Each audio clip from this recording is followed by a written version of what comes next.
All right, let's talk about aging. And when I say that, what comes to mind? Probably wrinkles, retirement, slowing down. But the real story is, well, it's so much bigger than that. It's incredibly personal and it's actually changing our entire world. To really get what that means, we're going to start with a single sentence. One that seems simple but holds a whole universe of meaning. Here it is. It's a fire, I thought. Put water on it. I mean, it sounds pretty logical, right? Almost like a simple instruction. But the story behind this sentence, it's absolutely heartbreaking. And honestly, it holds the key to understanding what aging really feels like for so many people. So, to really get that quote, we have to go somewhere specific. We need to step inside a kitchen on a day that started out just, well, perfectly. So imagine this kitchen, it's just filled with joy. You've got a grandmother, her name is Bibi, and she's cooking fufu with her 9-year-old grandkids. They're singing, telling stories, laughing. It's just a beautiful scene. And then, bam, in an instant, a pan of oil just bursts into flames. In the panic, Bibi reacts purely on instinct. And she does the one thing we all know you never do with the grease fire.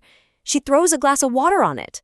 The whole thing just flares up, and her daughter, Gloria, has to rush in and put it out. Okay, so the danger's over, and Gloria turns to her mom, probably confused, maybe a little angry, and says, "Mom, you're the one who taught me never to do that." And Bibi, she's just huddled in a corner, crying, and she says those words. "I don't remember that. It's a fire, I thought. Put water on it." You see, Bibi isn't just crying about the fire. Not really. There's something much, much deeper going on. So what is it? To figure that out, we have to zoom way out. See, Bibi's story, as personal as it is, isn't happening in a vacuum. It's actually part of this huge demographic wave that's, well, it's changing the very fabric of our world. And look, this isn't some slow, gradual thing. We're talking about one of the fastest, most significant societal shifts in modern history. Put simply, the U.S. population is getting older, and it's happening faster than ever before. And that massive trend, it comes down to numbers like this one.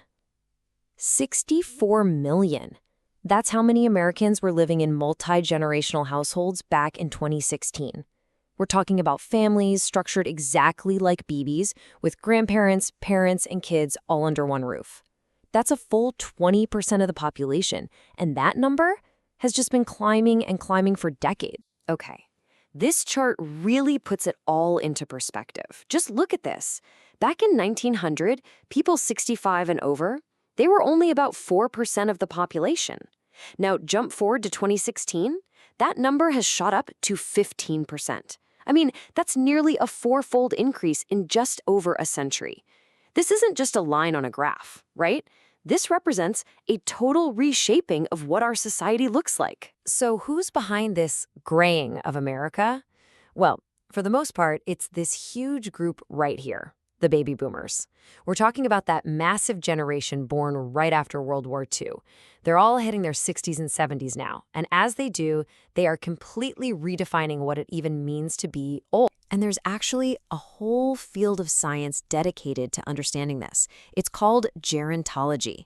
And no, it's not just about the biology of, wrinkles and gray hair. It's so much more.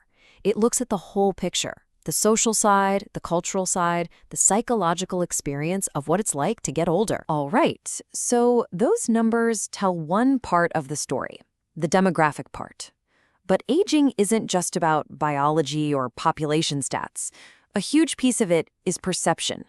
It's about how we, as a society, think and feel about getting older. And that brings us to a really critical idea, ageism. It's a term for prejudice or discrimination based purely on someone's age. And honestly, it's everywhere. You hear it in the jokes about senior moments or bad elderly drivers, but it also shows up in much more serious ways, like in hiring decisions or even in healthcare. And what's funny is that our own definition of old is totally relative. I mean, check this out. A survey asked different generations, hey, at what age is someone officially old? For millennials, the answer was 59. For Gen X, it was 65. But for the boomers themselves, they pushed it all the way to 73. It's fascinating, isn't it? The older you get, the further away old seems to be. And this is a pretty big change from how things used to be. Historically, many societies were what you'd call a gerontocracy. That just means a society where the elders held the power and the respect. But now, in most modern societies, the power, the wealth, the prestige, it tends to sit with younger generations.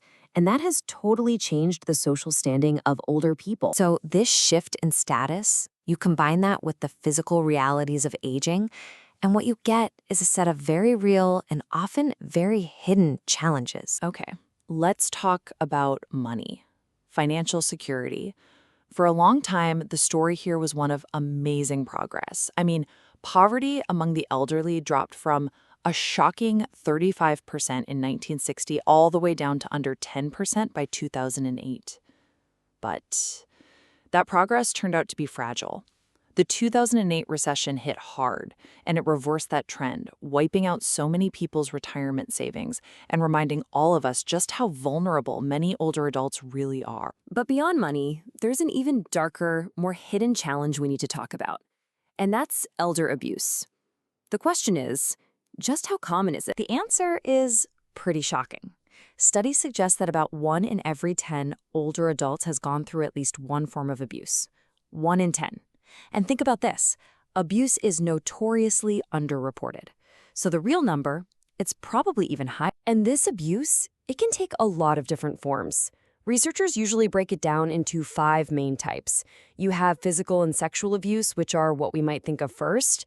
But then there's also psychological abuse, like verbal harassment. There's neglect, which is just the failure to provide proper care. And there's financial abuse, like theft or exploitation.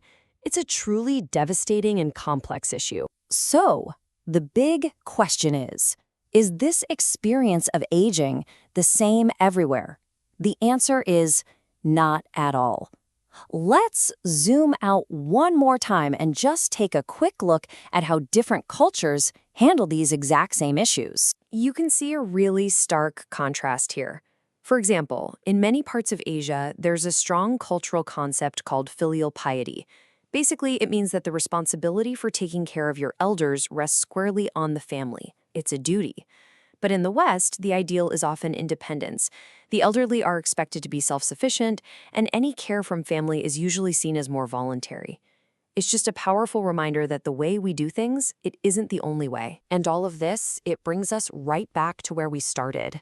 Back to Bibi, crying in her kitchen. Her tears, they weren't just about a kitchen fire or a forgotten rule.